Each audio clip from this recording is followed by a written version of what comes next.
ও ভাই, এই জায়গাটার ফোকাস করো ভাই। ও ভাই, এরকম রাস্তা দিয়ে যাওয়ার মজাটাও আলাদা। দেখো, এটা হয়তো গ্রাম্য রাস্তা ঠিকই, কিন্তু এই যে ঝাড়খণ্ডের কোনো এক ছোট গ্রামের মধ্যে দিয়ে এইভাবে ঘুরে বেড়ানো, ও। তো আমরা দশম ফলস থেকে বেরিয়ে পড়েছি, এবার যাচ্ছি পাত্রাতু ভ্যালির দিকে।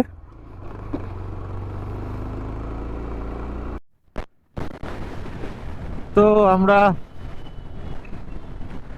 মেন মেন রোডে উঠে গেছি। ভাইয়ের গাড়িতে পেট্রোল কমে গেছে, ফিউল কম আছে। আমার গাড়িতেও একবারেই ভাবছি ফিউল করিয়ে নেব, কিন্তু পেট্রোল পাম্প অনেক দূর থেকেই কোনো পেট্রোল পাম্প দেখতে পাচ্ছি না। দেখি সামনে যে পেট্রোল পাম্প পাবো সেই পেট্রোল পাম্পে ঢুকেই ফিউলটা ভরিয়ে নেব।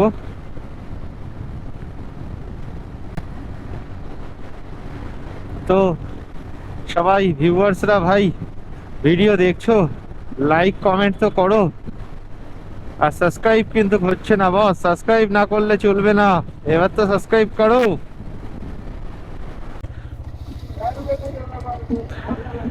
এখানে আবার আরো দাম কম, 99 টাকা 87 পয়সা পেট্রোল।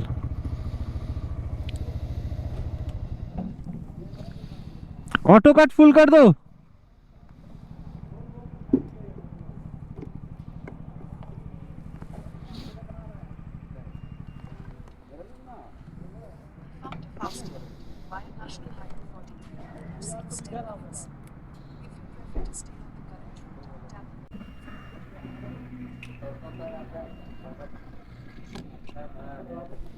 छोड़ दे। हाँ छोड़ दो। छोड़ दे। 530 টাকার আমার আবার বললাম। চলো ও ভাই, আস্তে টান यार, কি করতে লেগেছে ও।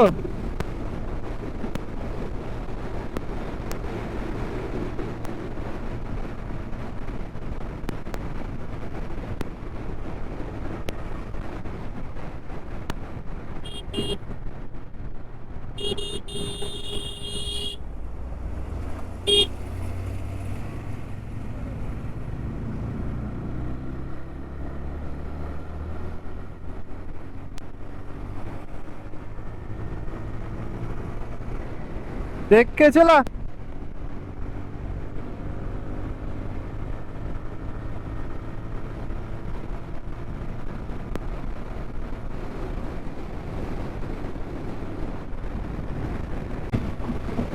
কোথায় চলে গেছে ও, দেখো ভাই।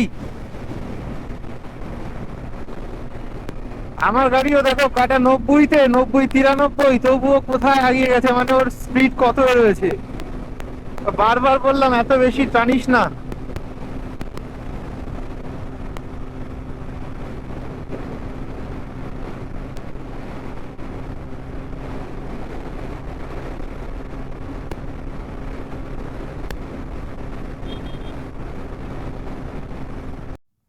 তো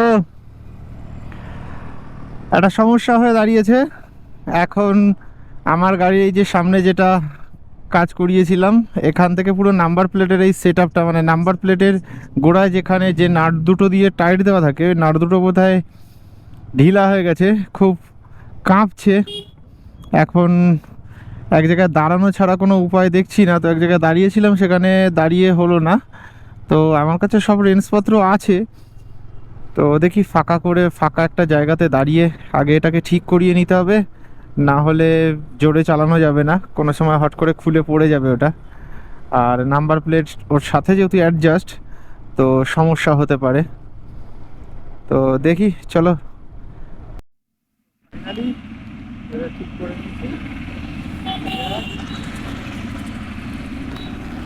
ফাইনালি তো ফাইনালি আমরা আবার রাঁচি শহর ছেড়ে পাতরাতু ভ্যালির দিকে এবার আগাচ্ছি।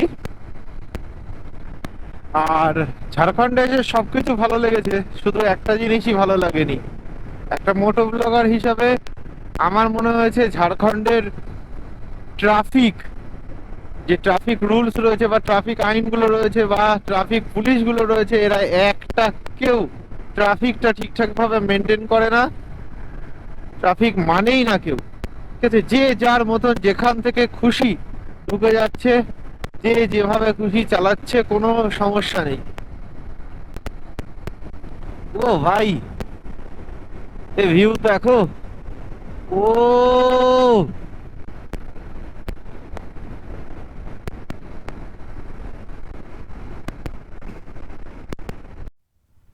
এ ভাই, এখানেও অশোকনগর আছে।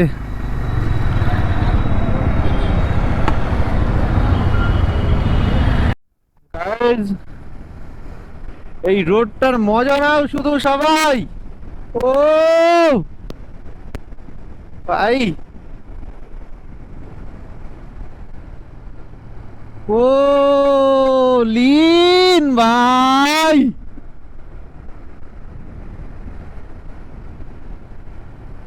উ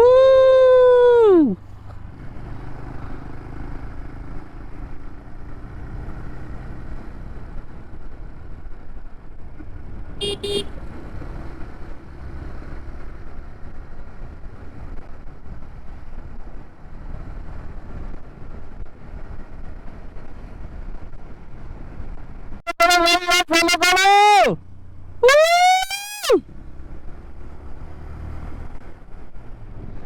ভাই কেমন লাগছে বল, ফিলিংস?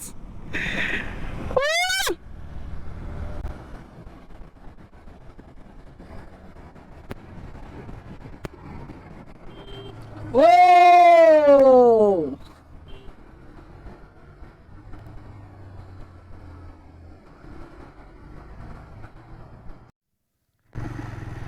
দেখো সবাই দেখো, তখন অশোকনগর ঢুকেছিলাম, এবার এই যে ভুরকুন্ডা যাব, আর মাত্র 25 কিলোমিটার আমাদের বাড়ি। আর মাত্র 25 কিলোমিটার, চলো 25 কিলোমিটার গেলেই বাড়ি পৌঁছে যাব। চলো।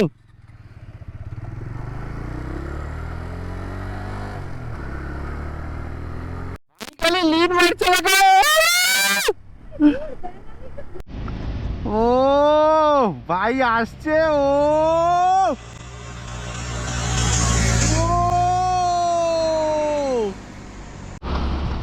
তো অবশেষে আমরা পাত্রাতু ভ্যালিতে এসে পৌঁছেছি। যে আই লাভ পাত্রাতু। ভাই এই দেখো,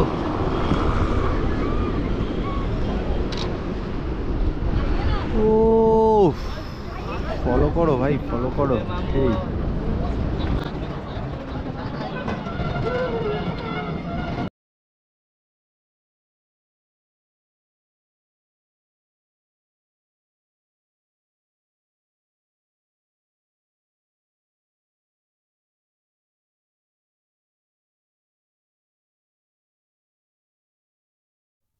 তো পাত্রাতু ভ্যালি থেকে এবার নিচের দিকে নামছি আমরা।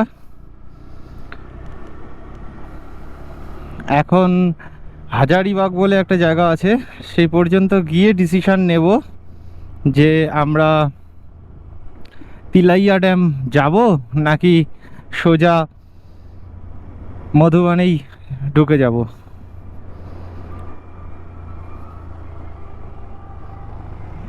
ও ভাই,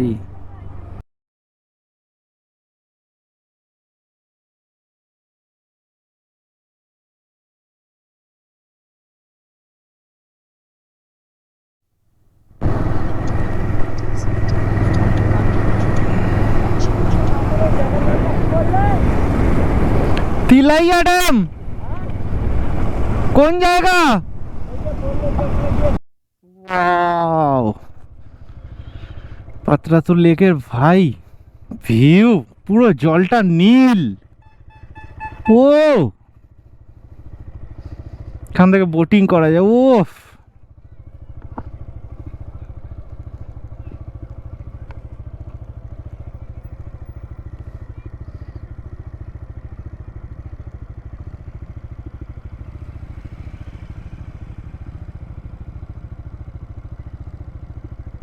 দেখো ভাই, সত্যি অপূর্ব দৃশ্য, অপূর্ব, কোনো কথা হবে না ভাই।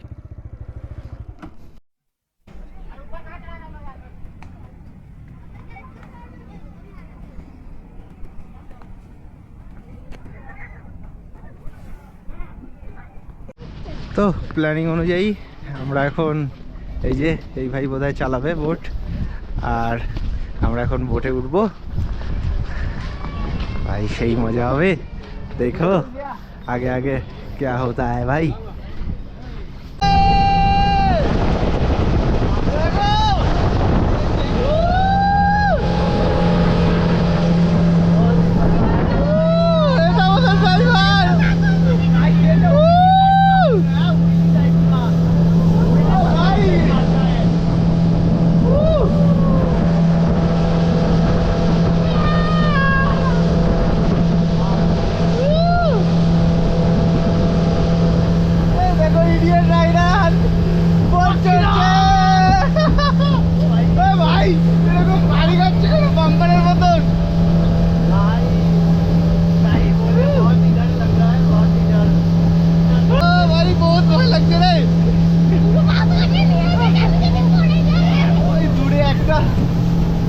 দূরে একটা আইল্যান্ড আছে, ওই আইল্যান্ডের ওই পাশ থেকে ঘুরিয়ে আনবে বোধহয়। এখন আমরা আইল্যান্ডের উদ্দেশ্যে যাচ্ছি, কিন্তু প্রচুর ভয় লাগছে।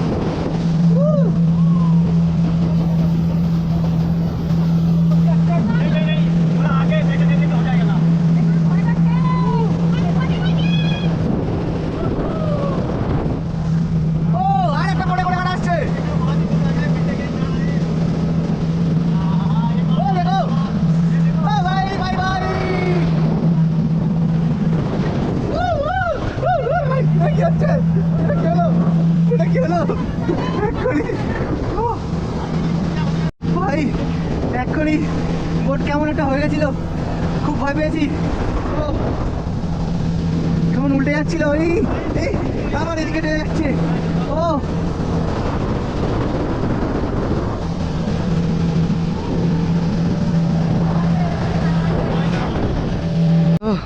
হয়ে গেছে, প্রচুর ভয়ের ছিল ভাই। ও ভাই কেমন ছিল? ভালোই ছিল। ভয় লাগেনি? না, আমার এসব ভয় লাগে। আমি না, সাঁতার পারি তোর তো ভয় লাগে। সাঁতার। তো আমাদের বোটে চড়তে লাগলো এখানে 900 টাকা। এই 900 টাকায় বোধহয় ওরা সবাই যতজন ওই বোটে মোটামুটি 7 জন উঠতে পারে, 7 জনকেই চড়াবে। আবার 2 জন উঠলেও 900 টাকাই লাগবে। তো চলো আবার মোটোব্লগ সেটআপে দেখা হচ্ছে, টাটা। ভাই এখান থেকে ভিউটা দেখো, ও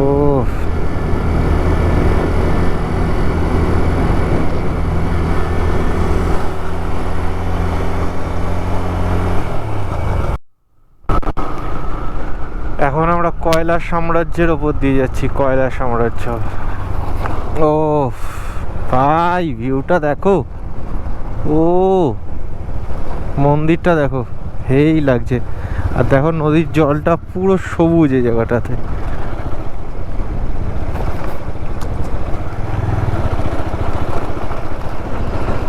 এই যে সব গাড়িতে করে কয়লা যাচ্ছে, দেখলেই বুঝতে পারছো পুরো রাস্তায় কয়লার গুঁড়ো ভর্তি।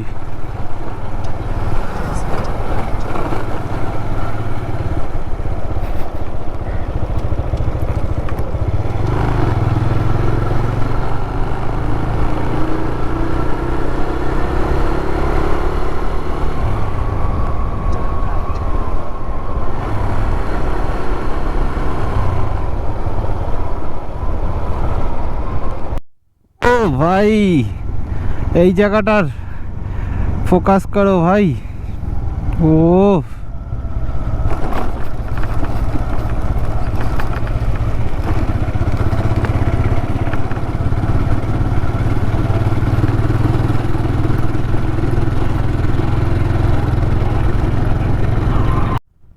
तू मेरी जिंदगी है, तू मेरी हर खुशी है, तू ही प्यार, तू ही चाहत, तू है आशिकी है तू मेरी जिंदगी है।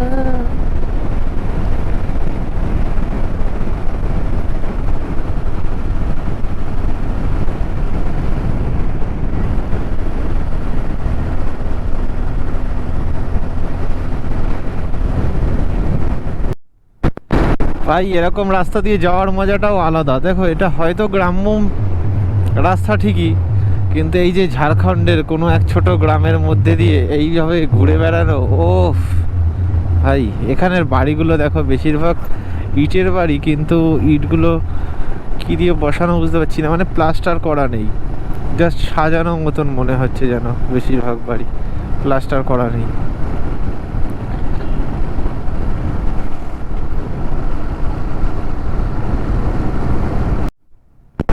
আর এখানে এরকম মন্দির, সুন্দর সুন্দর ছোট ছোট মন্দিরে ভর্তি।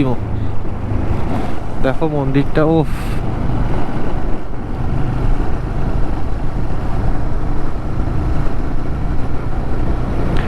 এখন আমাদের ডিসিশন হলো আমরা তিলাইয়াদাম আজকে যাব না, আজকে এখান থেকে সোজা মধুবনেই চলে যাব, কারণ একটু সবার ক্লান্তি আসছে। যদিও আমি এখনও ফিট আছি, তো পিজন ভাই বলছে যে ওর মাঝে মাঝে ঘুম ঘুম পাচ্ছে, তো আমি ভাবলাম যে থাক, আর তিলাইয়া ড্যাম যেতে গেলে আরও ধরে রাখো 50 কিলোমিটার এক্সট্রা ঘুরে যেতে হবে, 50-60 কিলোমিটার। তো সেটা ছেড়ে আপাতত মধুবন যাই, গিয়ে হোটেল নিয়ে নিই, তারপর কালকে সকালবেলা মধুবনের থেকে পরেশনাথ হিল ট্রেকিং করে যদি কালকে মধুবনে থেকে যাই তখন তিলাইয়া করা যায় কি না দেখে নেব। ও রাস্তাটা দেখো ভাই, সেই লাগছে ভাই।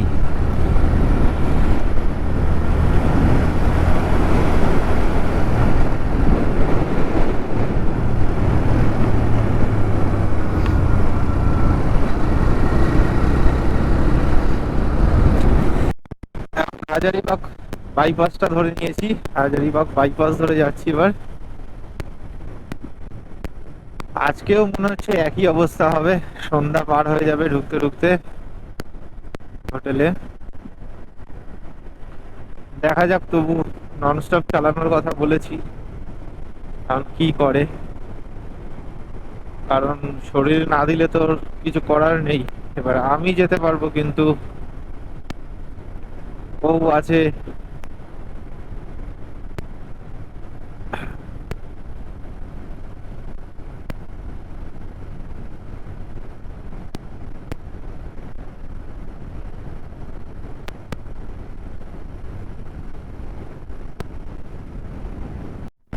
আর এখন ঘড়িতে বাজে 4:44। আমরা এখন হাজারিবাগ বাইপাস ধরে যাচ্ছি, হাজারিবাগ বাইপাস পার করছি।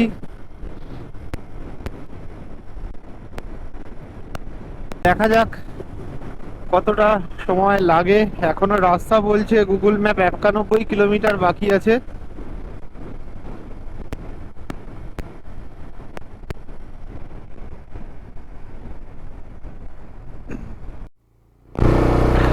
আমরা মধুবনে পৌঁছে গেছি, এখন বাজে ঘড়িতে 7:51।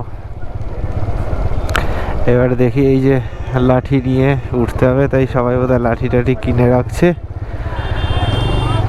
এখন আমাদের একটা রুম খুঁজতে হবে, আমরা রুম খুঁজে পরে কথা হচ্ছে। এই যে সব লাঠি বিক্রি হচ্ছে।